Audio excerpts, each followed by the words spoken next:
Om Namo Brahmane Ritang Vadishyami Satyang Vadishyami. I welcome all of you to the Ritabak program. Today we'll discuss about the saint who is behind Gyan Vapi victory for Hindus. Monday or yesterday was a great day for Hindus. The Hindus have won. Salutations to the 5 Hindu ladies who had filed the case, and thousand salutations to the saint, the Karma Yogi, who is behind all this, who caused the Hindus, who caused the ladies to be victorious.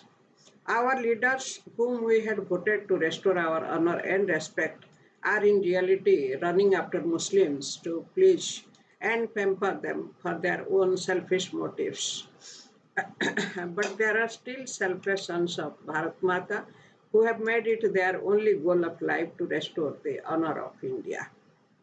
Some of such persons are like Advocate Ashwini Upadhyaya, Puspendra Kulashrestha, etc. There are many more. They have dedicated their whole life for the sake of the country. It is a known fact that most lawyers are known for their love for money.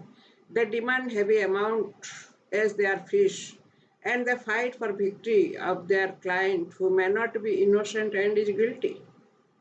Advocates fight for the victory of the client, not for the victory of the justice. But in this profession also, there is a saint, a karma yogi, whose name is Hari Sankar Jain. He has accepted it as a duty and the only goal of his life to liberate our religious places which have been snatched away and destroyed by barbarians, which are under the clutches of Vidharmis. Although an advocate by profession, Harishankar Jain is a sannyasi in his real life, a long white beard and saffron cloth on his body. He has never compromised his idealism for anything. Just as Shankaracharya had vowed to re-establish the Vedic Dharma in Bharat, so also Harishankar Jain has vowed to liberate all the Hindu places from the possession of the Vidharmis. Harishankar Jain has started his career as an advocate in he started his career as an advocate in 1976. He has been a voracious reader and is fond of reading history. He came to know the tyranny of the Vidharmis and the Hindus, the indescribable, horrific, monstrous persecution of Hindus in the hands of the Vidharmis. He also came to know how our gods have been humiliated by these sinners. He took a vow to do whatever he could do to restore the lost respect of the religious places and the eaters. From 1989, he started his Dharma Jatra. He is fighting legal battle for the Hindu cause for the last 30 years. His first case was Rama Janmabhoomi case. He was the advocate for the Hindu Mahasabha in the case. Then his second case, the case of Lakhana Tila in Lucknow. The case is continuing in the court. His third case is Taj Mahal. Taj Mahal in reality is Tejo Mahalaya. It is a Shiva temple. It was built in 1156 by King Paramayuddha. Gradually it came to King Jayasingh. Shahjahan took it from King Jayasingh. In return, he gave some land to Jayasingh. In the book Shahjahan Nama, page 402 and 403, there is reference of this fact. Harishankar Jain filed a case to get the Tejo Mahalaya back. There are solid evidences in favor of Tejo Mahalaya. The case is continuing. The fourth case is Gyan Vapi. He had once a religious intuition that Lord Shiva was telling him to fight for him and liberate his place, that is Gyan Vapi. From that day, Harishankar Jain started the legal fight for Gyan Vapi. And you see the result today.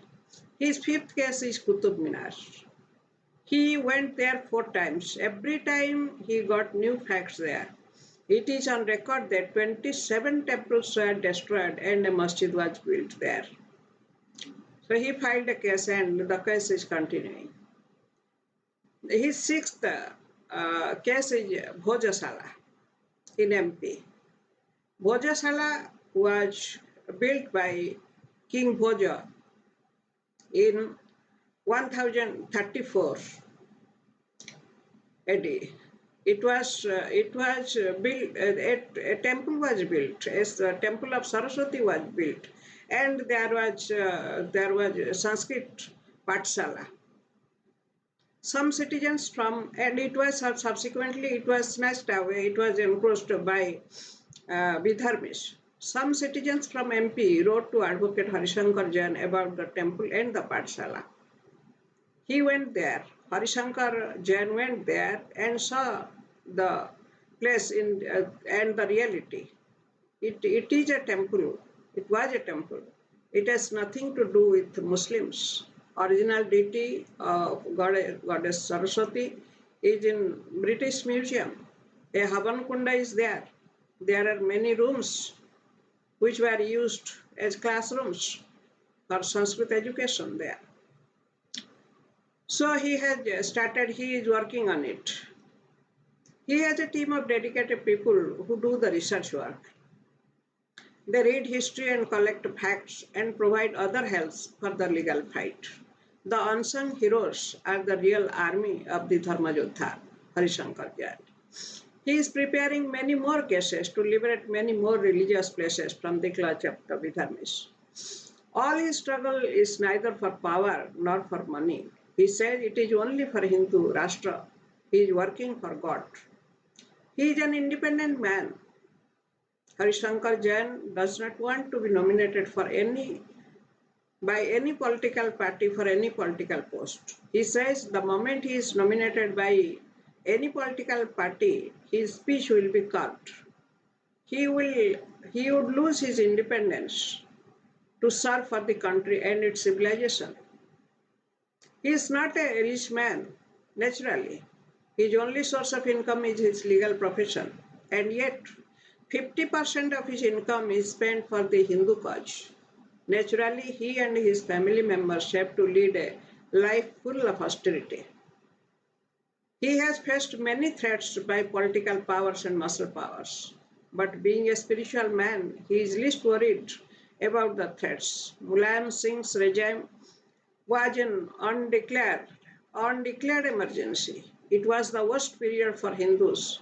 He had to face a lot of difficulties during that period, but he remained firm in his goal. He focused his eyes like the eyes of Arjuna. He says, Places of Worship Act is a black act. It was an act passed against the Hindus for utter appeasement of Muslims.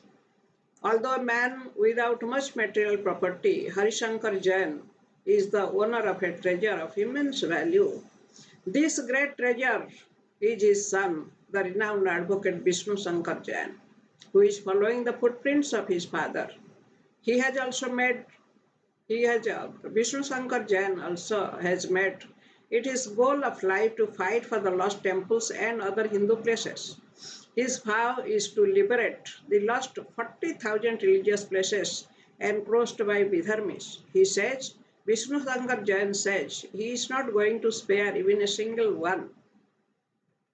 When even RSS, the largest organization for Hindus, has deviated from its path, when it has gone to the extent of calling Aurangzeb the Saput of Bharata, when the central leadership is running day and night after the Muslims to appease them, to pamper them, to get their appreciation, to get a certificate from them, when there is darkness everywhere for the Hindus, at least we have a few rays of hope from such selfless karma yogis of the land, like Hari Sankar Jain and Vishnu Sankar Jain.